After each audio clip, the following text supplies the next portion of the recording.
hell of a thing. A teen refused to stop filming as cops violently arrested his mother. Put up the picture full mass here.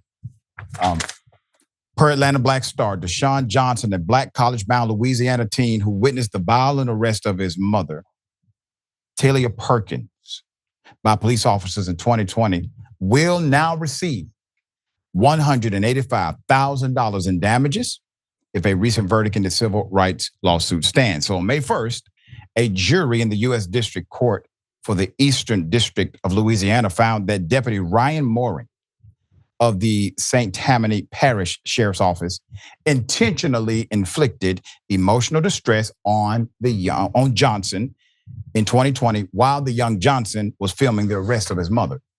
Only 14 at the time.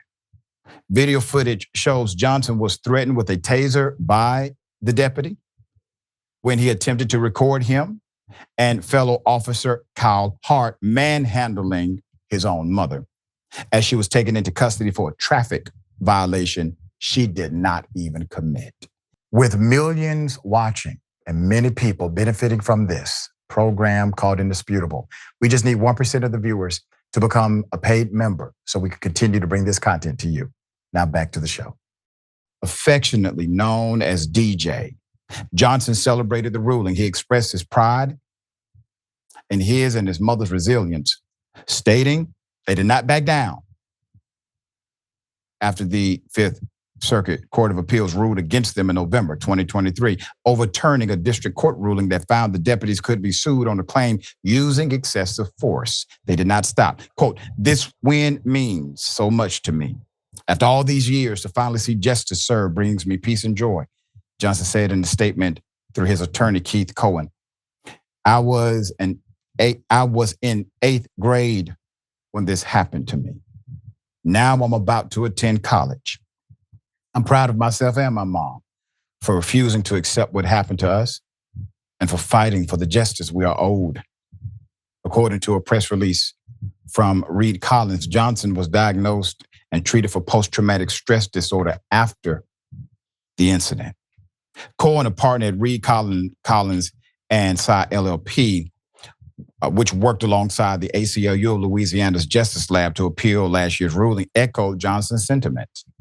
Quote, "There should be accountability for law enforcement officers who seek to intimidate those observing them in the line of duty. With this victory, that's exactly what happened today," Cohen said in a statement. According to court documents, the incident occurred on May 5th, 2020, in the driveway of the mother and son duo's home in Louisiana. Deputy Mooring and Deputy Hart were in the area investigating a complaint about someone riding a dirt bike without a helmet.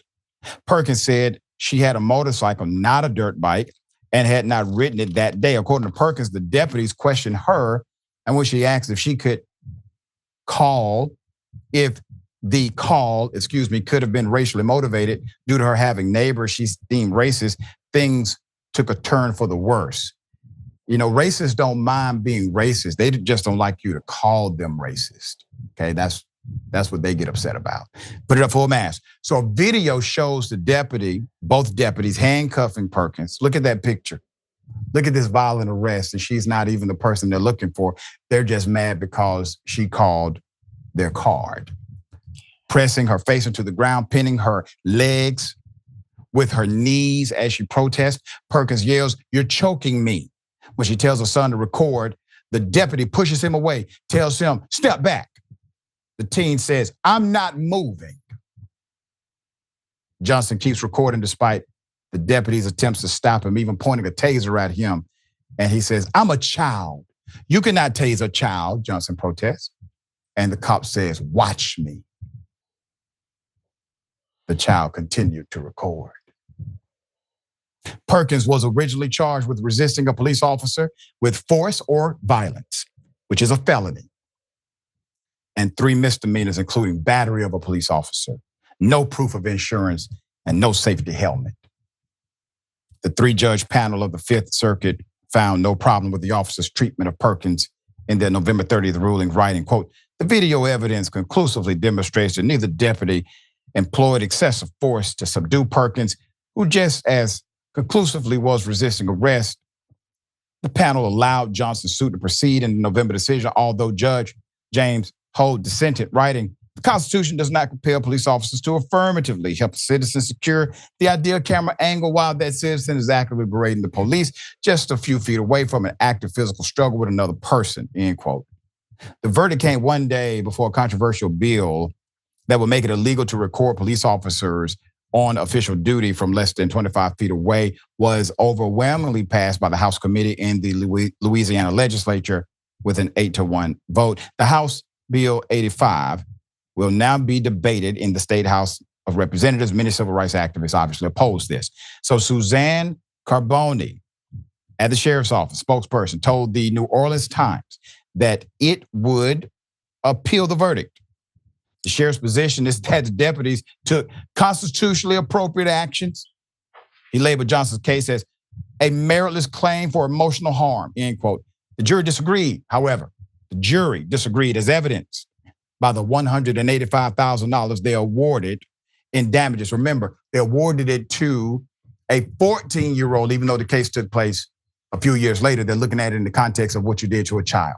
All right, hell of a thing, but it is here. Big ups to the leadership of this young man and the courage of the mother, because the mother said record. The child knew exactly what to do. When they were told you have nothing, they continue to press forward, and they got something. Now you got precedent today. Yeah. And because of that, things would change. Senator, thoughts here. Woo, Doc, my mama, mama coming out of me right now. Yeah, to mama and to DJ, just thank them so much. And the fact that those deputies had no regard for this little boy, because he's 14, being a minor. Oftentimes there's studies out there, not only law enforcement, but this United States of America, unfortunately, do not see black children as children. The Tamir Rice case comes first to mind for me in Cleveland, Ohio, where these police officers rolled up on a playground and shot first, literally, and asked no questions. And when the officer who shot Tamir Rice was questioned, he said he thought he was 20 years old and Tamir was a 12-year-old boy. Same thing happened to DJ here. Why wouldn't they want DJ to record? If y'all ain't doing nothing wrong, if you following policy and protocol and procedure, what is being recorded can help you if somebody decides to lie on you. But the way they treated this black mama, Doc, the way they treated her black son, again, America, wake up. There is disparate treatment. This is what be called this ain't micro. This ain't a micro. This is a straight up macro aggression here. And the fact that the department got the pure unadulterated gall to say that they gonna appeal this instead of throwing themselves on the mercy of this family is quite telling, Dr. Richey. And I wish that this was the only situation like this in this country. It is not. There will be many more. So awakening people's consciousness on the fact that this still happening in the 21st century, I think is our number one job. And you do that so well, Doc, here on Indisputable. And let me say before I go, because I know you got the bullpen coming up, I want to say happy Mother's Day to all the mamas out there. This story reminded me of that mama love. That's right. Happy Mother's Day to all the mamas. Happy Mother's Day to all the mothers. Happy Mother's Day to you. Thank you. You're such a remarkable human being. I'm so thankful for your continued leadership.